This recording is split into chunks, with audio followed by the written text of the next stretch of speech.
और ये बुखारी और अबू दाऊद शरीफ में दोनों में हदीस मौजूद है। हुजूर की पास ना आए और बड़े बेचैन हैं, कहीं सफ़र पे गए हुए थे और पीछे से माँ फोत हो गई थी, जनाजे में शरीक नहीं हो सके। अर्ज़ की या रसूल अल्लाह, साद की माँ अचानक फोत हो गई, मतलब बीमार भी नहीं थी, कोई मसला भी नहीं था, मुझे पता भी जब फोत हो गई, अब कोई ऐसा अमल बताएं कि मैं दुनिया में करूं और कब्र में मेरी माँ को सवाब पहुंचे। तो हुजूर ने कहा साद पानी। अब अरब शरीफ में पानी की किल्लत है, उस सहाबी ने कुआं खुदवाया और नाम रखा हाज़िही ली उम्मी सादिन, ये कुआं साद की माँ के लिए है। मतलब जब तक इस कुएं से लोग पानी पीते रहेंगे, साद की माँ को कब्र में सवाब पहुंचता रहेगा। अब चंद आखिरी बातें करता हूँ। कुछ लोग कहते हैं जब हम यहाँ खाना रखते हैं ना, दूध का गिलास, पानी का गिलास, कुछ फल फ्रूट और कलाम पाक पड़ा जाता है, तो लोग कहते हैं जी ये हराम हो गया। कुछ लोग ख़त्म यानी कुरान पढ़ा हुआ खाना नहीं खाते, क्यों जी ये ख़त्म का खाना है, वो नहीं खाते क्योंकि जी इसके ऊपर आपने किसी जो मरने वाला था ना उसके नाम लेके दुआएं की हैं, तो मरने वाला अल्लाह नहीं। वो कहते जी गैरुल्लाह का नाम लेके आपने दुआएं की हैं, या खाने पीने की चीज़ पर गैरुल्लाह का नाम आ गया, अब ये चीज़ हमारे ऊपर हराम हो गई है। तो सबसे पहले मसला समात फरमा लें, गैरुल्लाह से क्या मुराद है? जो कुछ भी अल्लाह के अलावा है वो है गैरुल्लाह, अल्लाह के अलावा। और जिस चीज़ पर अल्लाह के अलावा किसी और का नाम आए वो हराम है। मसला बिल्कुल यही है। पर वो कौन सी चीज़ है? वो जानवर है। जब हम ज़बह करते हैं तो क्या पढ़ते हैं जी? बिस्मिल्लाहि अल्लाहु अकबर।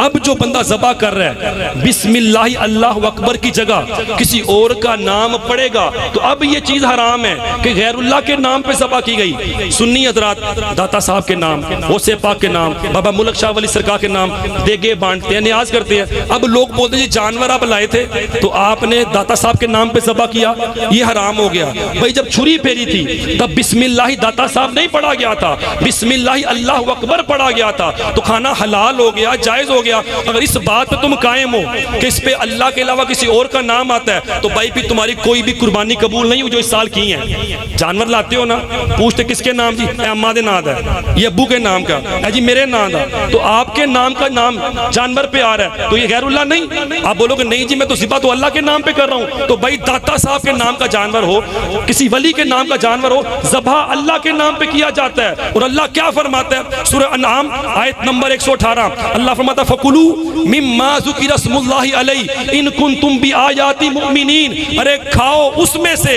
जिस पर अल्लाह का नाम लिया गया हो, अगर तुम अल्लाह की आयतों पर ईमान रखते हो। अल्लाह तो कुरान में कह रहा उसको खाओ जिस पर मेरा नाम लिया गया। अब अगली बात, हम कुरान पढ़ते हैं तो कितनी नेकियां मिलती हैं? 1 अरब के बदले 10 नेकियां। आप कुरान ना पढ़ें, सिर्फ कुरान को चूमें तो सवाब मिलेगा कि नहीं मिलेगा? सीने से लगाएं, पढ़ कोई और है, सुन मैं रहा हूं, तो यार जिस कलाम को पढ़ा जाए अल्लाह नेकियां अता फरमाए, चूमा जाए अल्लाह नेकियां अता फरमाए, सीने से लगाया जाए अल्लाह अजर अता फरमाए, तो वही कलाम जब अल्लाह के हलाल और पाक खाने के ऊपर पढ़ा जाए तो क्या अल्लाह का कलाम पढ़ने से चीज़ हराम हो जाएगी? बड़ी मत मारी गई है। आदाबुल मुफरदात, किताबुल मोजज़ात, तिरमिज़ी शरीफ, बुखारी शरीफ, सब में यह हदीस मौजूद है। हुजूर ने उम्महातुल मुमिनीन सैयदा ज़ैनब रज़ी अल्लाहु ताला अन्हा से निकाह फरमाया। अगले दिन हज़रत अनस बिन मालिक ये हदीस के रावी हैं, इनकी वालदा ने उम्मे सुलैम खोए का हलवा तैयार किया। वो कहा अनस जाओ हुजूर की बारगाह में मेरा सलाम अर्ज़ करना और ये तोहफा पेश करना। अब आखिरी हदीस सुन के इजाज़त। हुजूर के पास गए हज़रत अनस जो रावी हदीस हैं, कहते मैंने हुजूर की बारगाह में सलाम पेश किया, वालदा सलाम कहती हैं, हुजूर ने जवाब दिया कहा ये तोहफा है आपके लिए। हुजूर ने कहा रख दो और बाहर जाओ, अनस तुम्हें जो जो मिलता जाए उसको मेरे पास ले आओ। सहाबी रसूल कहते हैं मैं गया, जो जो मिलता गया। हुजूर बुला रहे हैं, आका बुला रहे हैं, कहते हैं मैं चक्कर लगा कर आया तो हुजूर के दरे दौलत पर 400 सहाबा मौजूद थे। कितने सहाबा जी? और हलवा कितना था? एक प्लेट के अंदर थोड़ा सा। हुजूर ने अपना दस्ते मुबारक उस हलवे पे रखा और अल्लाह के हुक्म से कुछ पढ़ा, क्योंकि हमारा ईमान है हुजूर अपनी मर्जी से कुछ नहीं कहते। वमा यंतिकु अनिल हवा इन हुवा इल्ला वह्यु यूहा, ये नबी वही कहता है जो इनका रब इन पर वही भेजता है। हुजूर ने पढ़ा और पढ़ने के बाद फरमाया 10-10 आते जाओ, अल्लाह का नाम लेके खाते जाओ। सहाबा आते गए, बिस्मिल्लाह पढ़ के खाते गए, जाते गए। 400 सहाबा खाकर चले गए। हुजूर ने तनावुल फरमाया, आया और फरमाया अनस इसको ले जाओ। वो रावी हदीस कहते जब मैंने उसे उठाया तो खुदा की कसम मुझे पता नहीं चल रहा था जो लेकर आया था वो ज्यादा है या जो लेकर जा रहा हूँ वो ज्यादा है। बहुत से लोग अहले खाना यहाँ मौजूद हैं, कुछ रिश्तेदार भी हैं, कुछ दोस्त अहबाब भी हैं, करीब से भी आए हैं, दूर दराज से भी आए हैं। और सबका मकसद क्या है? उस बंदे के लिए जो दुनिया से चला गया बख्शिश की दुआ की जाए। आज मैं और आप जिस दौर में जी रहे हैं ना, ये दौर फितनों का दौर है। हर तरफ ये लगार हो रही है। आज हमारे पास, हमारे हर बच्चे के पास एक मोबाइल है जिसमें दुनिया की हर चीज़ मौजूद है। इंसान हर वक्त एक कैफियत में नहीं होता, कभी कभार उसके ऊपर पड़ा दीनी एक तरीका मुसल्लत होता है, वो दीन को तलाश कर रहा होता है, कभी कभी गुनाहों की तरफ। अब दीन हर बंदा अपने हिसाब से तलाश कर रहा है। जिस बंदे की गुफ्तगू उसे अच्छी लगती है, जिसकी बात पसंद आती है, अंदाज, वो समझता है ये बंदा अच्छा है, ये जो बात कह रहा है बिल्कुल सही कह रहा है। पहले छोटा सा एक वाक़या बयान करता हूँ, फिर उसके बाद इस बात की तरफ आता हूँ। हज़रत हातिम असम रहमतुल्लाहि ताला अलैह अल्लाह के बड़े मशहूर वली गुजरे हैं। जो असल अल्लाह वाले होते हैं ना, ये दुनिया वालों से दूर रहते हैं, ये दुनिया की लालच नहीं करते। जो आजकल 2 नंबर लोग बने हुए हैं ना, बड़ी अंगूठियाँ पहनी हुई हैं, बड़े बड़े बाल रखे हैं, सुन्नत के मुताबिक दाढ़ी भी नहीं, नमाज पढ़नी कोई नहीं, जिनको लोगों ने पीर बनाया हुआ है, वो दुनिया के पीछे भागते हैं। उनकी लालच क्या होती है? बस मेरे मुरीद मेरी जेब भरते रहे, मेरे घर को भरते रहे। अल्लाह वाले असल ऐसे नहीं होते, बल्कि वो कैसे होते हैं? वो दुनिया से दूर होते हैं और दुनिया उनके कदमों में होती है। बड़े बड़े वक्त के बादशाह हुक्मरान उनके पास आते और दुआएं करवाते। एक शहर के अंदर बड़ा अमीर शख्स था, लोग उसे अच्छा जानते थे, उसकी वाह थी। उसके दिल में ख्वाहिश हुई क्यों ना अल्लाह का ये वली अगर मेरे घर एक बार आ जाए, इसे कदम लग जाए तो मेरी भी वाह हो जाएगी, लोग मुझे अच्छा समझेंगे, मजीद अच्छा समझेंगे कि अल्लाह वाले किसी के यहाँ नहीं जाते, इस बंदे के यहाँ आए हैं। अब ये अमीर आदमी चला गया और हज़रत हातिम असम के पास जाके बैठ गया। कहता जनाब जो मर्जी हो जाए, मैंने आपका टाइम लेना है, आपने मेरे घर आना है, भले 2 मिनट के लिए आए। अब अल्लाह वाले जो होते हैं वो दिलों पे निगाह रखते हैं। उलमा फरमाते हैं जब किसी आलिम की सोहबत में बैठे हो ना, अपनी ज़बानों पे काबू रखो कि उलमा अल्फाज पे गिरफ्त करते हैं, और जब अल्लाह वाले की सोहबत में बैठो तो अपने दिलों पे, ख्यालों पे काबू रखो कि अल्लाह वाले दिलों के राज भी जान लेते हैं। अब आपने निगाह विलायत से पहचान लिया कि ये बंदा किस नीयत से आया, तो आपने मना किया। उस बंदे ने बड़ी जिद की, बड़ी जिद की। अब आपने उसको समझाने के लिए फरमाया चल ठीक है, तुझे मेरा वक्त चाहिए? कहा जी चाहिए। कहा फिर मेरी 3 शर्तें हैं। कितनी शर्तें जी? आप भी साथ थोड़ा बोले ना, अगर हम बोल रहे हैं तो आप भी साथ साथ दें। कितनी शर्तें जी? 3 शर्तें। अब बंदा अमीर था, पैसे वाला था, उसने फौरन हाँ कर दी। कहा जनाब जितनी शर्तें हैं ना मुझे मंजूर है, बस आप मेरे घर आए। तो आपने कहा बेटा पहले एक बार सुन ले, ये ना बाद में बोले मुझे शर्तों का पता ही नहीं था। कहा जी आप जो बोलेंगे मुझे मंजूर है, फिर भी आप सुना दें। तो आपने कहा पहली शर्त क्या है? जहाँ चाहूँगा वहीं बैठूंगा, तुझे एतराज नहीं होगा। अब बंदा साढ़े वर्गा सी, उन्हें कहा यार अल्लाह वाले ने सोफिया तो नहीं बहते, उन्हें मैं दरिया पा दूंगा। कहा जनाब ठीक है मंजूर है। का दूसरी शर्त जो चाहूँगा वही खाऊंगा, तुझे एतराज़ नहीं होगा। उसने फिर सोचा अल्लाह वाले या सूफी बंदे हैं, मुर्ग मुसल्लम नहीं खाते होंगे, मैं दाल सब्जी पका दूंगा, ये खा लेंगे। का तीसरी शर्त जो कहूँगा वो करना होगा। दुनियादार था ना, कहता जनाब चलो यही कहेंगे पुत्र नमाज पढ़िया कर, मैं भी सिर ला दांगा, ये टुर जाएंगे, मेरा भी काम हो जाएगा। कहा जी मुझे आपकी तीनों शर्तें मंजूर। का चल फलां दिन मैं तेरे घर आऊँगा। इस बंदे ने आके पूरे इलाके में दावत दे दी कि फलां दिन अल्लाह के मशहूर वली हजरत हातिम असम मेरे घर तशरीफ ला रहे हैं, उनकी आमद की खुशी में पूरे इलाके को दावत आम है। दिन आ गया, अवाम टूट पड़ी, रश लग गया। अब जिसके लिए दावत का एहतमाम था वो नहीं आए, काफी लेट हो गए। सबसे आखिर में जब अल्लाह का वली आया तो आते ही जहां लोगों ने जूते उतारे थे उन जूतों के ढेर पर बैठ गए। अब वो जो मेहमान मेज़बान था वो दौड़ता हुआ, सरकार आप कहाँ बैठ गए, ये सारी महफिल सारी दावत आपके लिए सजाई गई है। तो आपने फरमाया बेटा पहली शर्त भूल गया, तुझे कहा था जहाँ चाहूँगा वहीं बैठूंगा, तुझे एतराज़ नहीं होगा। अब वो चुप। शर्त मानी थी, अब वो जूतों के ढेर पे बैठे हैं, शर्मिंदगी भी हो रही है, अफसोस भी हो रहा है, नदामत भी और परेशान भी है। कहा पहली शर्त मेरी तवक्को के खिलाफ हो गई है, अगली 2 शर्तें पता नहीं क्या होने वाली हैं। थोड़ी देर के बाद ऐलान हुआ जी खाना खाओ जी। सब लोग खाने पे टूट पड़े, लोगों ने प्लेटें भरना शुरू कर दी। जितनी पेट में जगह नहीं थी उतनी चीज़ें प्लेटों में डाली जा रही हैं, खाना ज़ाया हो रहा है, दस्तरखान पे गिर रहा है। इस अल्लाह के वली को देखो, अपनी गुदरी में हाथ डालता है तो रात की सूखी हुई रोटी उसका टुकड़ा चबाना शुरू कर दिया। मेज़बान फिर दौड़ता आया, सरकार आप क्या खा रहे हैं, ये सारी दावत तो मैंने आपके लिए पकाई है। तो आपने कहा भूल गया, दूसरी शर्त क्या थी बताइए जरा। जो चाहूंगा वो ही खाऊंगा, तुझे एतराज नहीं। अब वो मजीद चुप, अब तो मजीद परेशान कि तीसरी शर्त पता नहीं क्या होने वाली है। लोगों ने खाना खा लिया, अब आपने बुलाया मेज़बान को, कहा तीसरी शर्त याद है? कहा जी याद है। जो चाह कहेंगे वो करना होगा। कहा जा चूल्हा लेके आ। चूल्हा लाया गया, कहा तवा इस पे रख दे। तवा रखा गया, कहा आग जला दे। अब आग जला दी, तवा जलते जलते सुर्ख अंगारे की तरह जब हो गया ना, तो अल्लाह का वली हातिम असम नंगे पैर उस तवे पे खड़े हुए तो कहा लोगों गवाह हो जाओ, आज इस महफिल के अंदर मैंने सूखी रोटी का एक टुकड़ा खाया। ये कहकर अब जमीन पे तशरीफ ले आए और फरमाया अब तुम सब लोग बारी बारी इस तवे पे खड़े हो जाओ और जो जो खाना खाया उसका हिसाब दो। लोगों की चीखें निकल गई। लोगों ने कहा हुजूर आप तो अल्लाह के वली हैं, आप तो बाकरामत हैं, आग ने आपको कुछ नहीं कहा, लेकिन आग हमें तो जला देगी, हम हिसाब कैसे देंगे?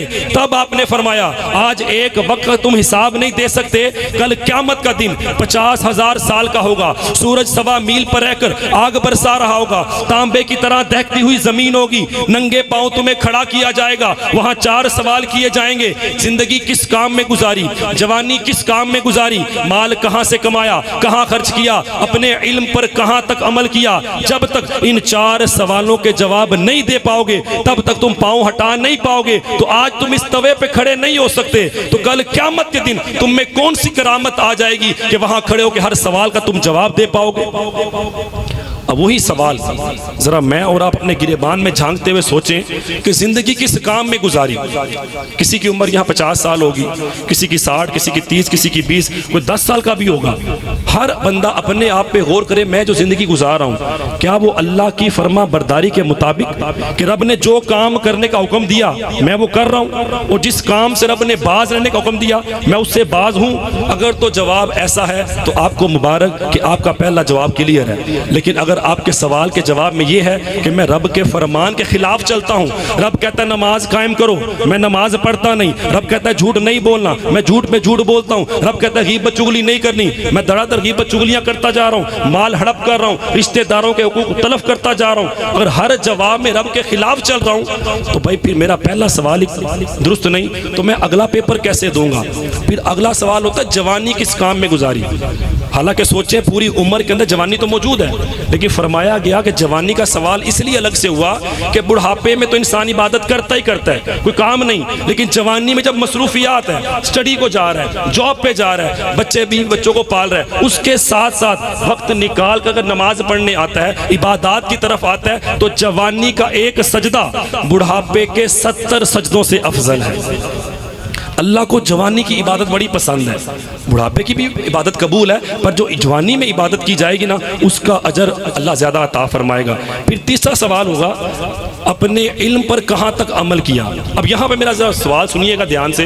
इल्म से मुराद स्कूल का इल्म नहीं है कि भाई आप जाते हैं तो वही मुराद है। स्कूल दुनियावी तालीम, जितना दुनिया में रहना ना उतना दुनिया की तालीम हासिल करना फ़र्ज़ है अपने रोज़गार के लिए, पर जितना कब्र और आखिरत में रहना है उतना कब्र और आखिरत के लिए इल्म हासिल करना ये ज़रूरी है। मिसाल के तौर पे बच्चा 12 साल का होता है, बालिग हो जाता है, तो सबसे पहले नमाज फ़र्ज़ होती है।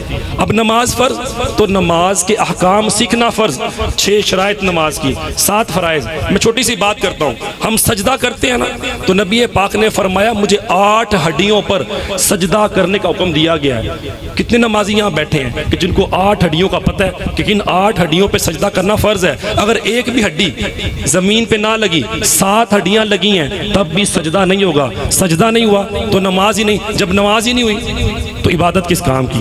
दोनों पाँव 2 हड्डियाँ, दोनों घुटने 2 हड्डियाँ, दोनों हाथ 6 हो गए, एक पेशानी और ये नाक की हड्डी, इन सब का सजदे की हालत में ज़मीन पे लगा होना ये फ़र्ज़ है। अक्सर नमाजी देखे हैं पाँव उठे होते हैं जनाब, पेशानी लगी है, नाक लगा ही नहीं हुआ।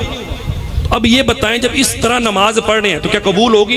अब आप बोले हम तो नमाज नियत से पढ़ रहे हैं। भाई नियत से तो पढ़नी है, पर अल्लाह फरमाता है नमाज उस तरह पढ़ो जिस तरह मेरा हबीब पढ़ता है, कि हबीब ने खुद कहा सल्लू कमार रअयतुमूनी उसल्ली, सहाबा उस तरह नमाज पढ़ा करो जिस तरह मुझे नमाज पढ़ते हुए देखते हो।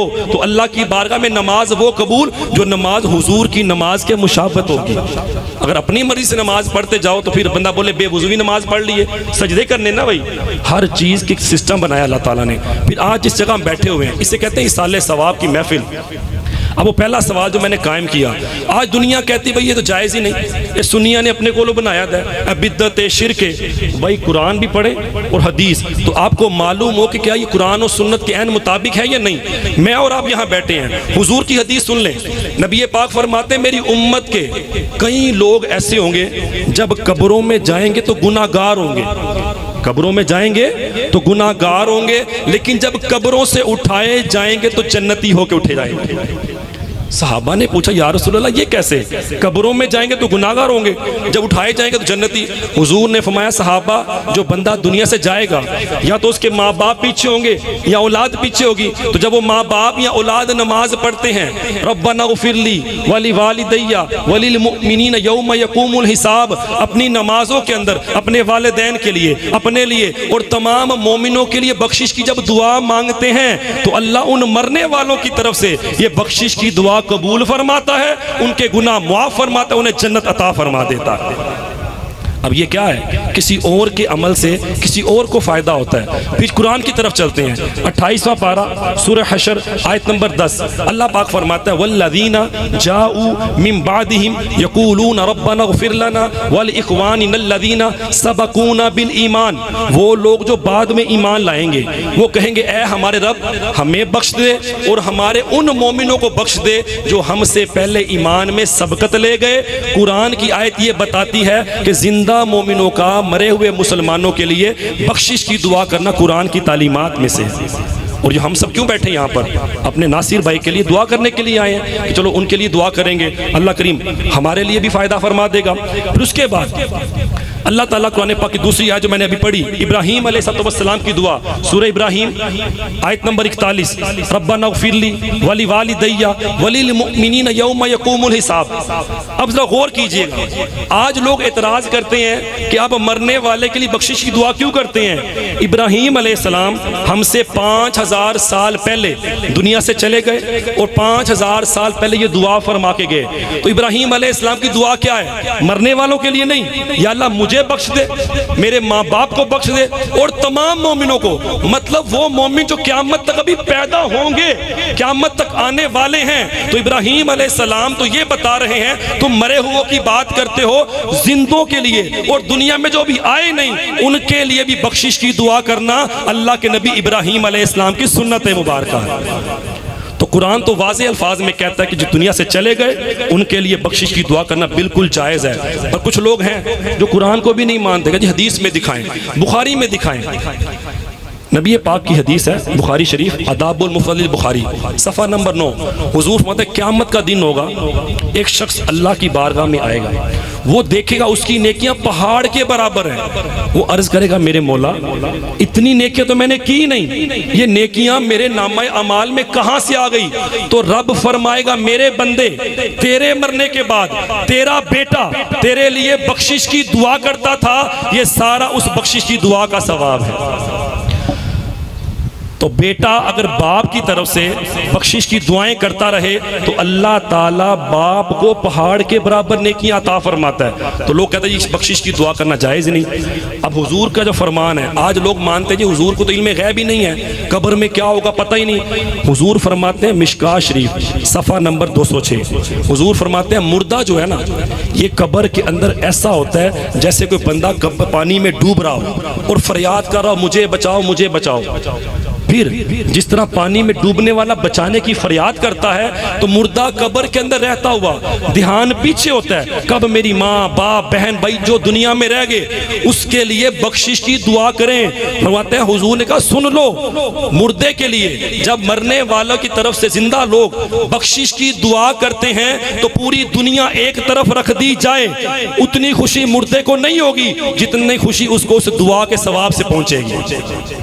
दुनिया की तमाम नेमतें एक तरफ और बख्शिश की दुआ एक तरफ, मुर्दे को उसका सवाब अल्लाह के हुजूर कहते हैं ज्यादा होगा और वो खुश भी उससे ज्यादा होगा। तो माँ बाप से बड़ी नेमत क्या हो सकती है? बचपन से लेके बड़े पालते हैं पोसते हैं, हर तकलीफ में खुद पसीने में जनाब गर्मियों में जाके मेहनतें करता है बाप, खुद नहीं खाते, बेटे को पसंद है अपना हिस्सा भी बेटे को दे दिया, बेटी को दे दिया, माँ भी ऐसे करती है। लेकिन पता नहीं बड़े होकर औलाद उनके एहसानात क्यों भूल जाती है, और ख़ास तौर पर जो असल एहसान होते हैं ना वो किसी को याद ही नहीं होते। वो पता कब याद आते हैं? जब हम खुद माँ बाप बनते हैं, अपने बच्चों को पालते हैं ना साल 2 साल, जब बच्चे को शऊर ही नहीं होता फिर एहसास होता अच्छा यार साढ़े माँ प्यो ने हमें एंजी पालिया होना है। पर किस वक्त किसी के माँ बाप दुनिया से जा चुके होते हैं फिर वो रोता है, वो पछताता है। पर जिनके माँ बाप अभी भी जिंदा हैं, पास मौजूद हैं, मैं कहता हूँ खुदा के लिए कदर कर लीजिए, ये नेमतें बार बार नहीं मिलती। हुजूर तशरीफ फरमाए, सहाबा का मजमा लगा हुआ है, हुजूर माँ बाप की शान बयान फरमा रहे हैं। अभी लोग हज करने गए थे, कुछ लोग हज से आ गए 10 लाख 12 लाख 15 लाख इतनी रकम लगा के गए, ये भी पता नहीं हज कबूल हुआ कि नहीं हुआ, गर्मी शदीद थी। हुजूर ने फरमाया मेरे सहाबा जब घर जाया करो तो मुस्कुरा कर अपने माँ बाप के चेहरे की तरफ देखा करो, अल्लाह तुम्हें मकबूल हज का सवाब अता फरमाएगा। माँ बाप के चेहरे को देखने से कबूल हज का सवाब। आगे भी हमारी तरह के लोग नहीं थे, वो सहाबा थे। अर्ज की या रसूल अल्लाह अगर कोई बंदा 100 मरतबा दिन में माँ बाप को मुस्कुरा कर देखे तो हुजूर ने फरमाया इन्नल्लाह अला कुल्ली शैइन कदीर, सहाबा रब हर चाहे पर कादिर है। जो 100 बार अपने माँ बाप को देखेगा अल्लाह 100 हज का सवाब अता फरमाएगा। अब जिनका हज घर में मौजूद है वो उनको नाराज करके बाहर दोस्तों को राजी कर रहे होते हैं। माँ बाप को जरूरत होती है बेटा ये काम कर दे, बेटा नाराज होता है उन्हीं तक काम तो आया उन पानी भर के ले आवा, उस साथ ही दोस्त की कॉल आए ना बेटा मिनट से पहले बाहर जाता है।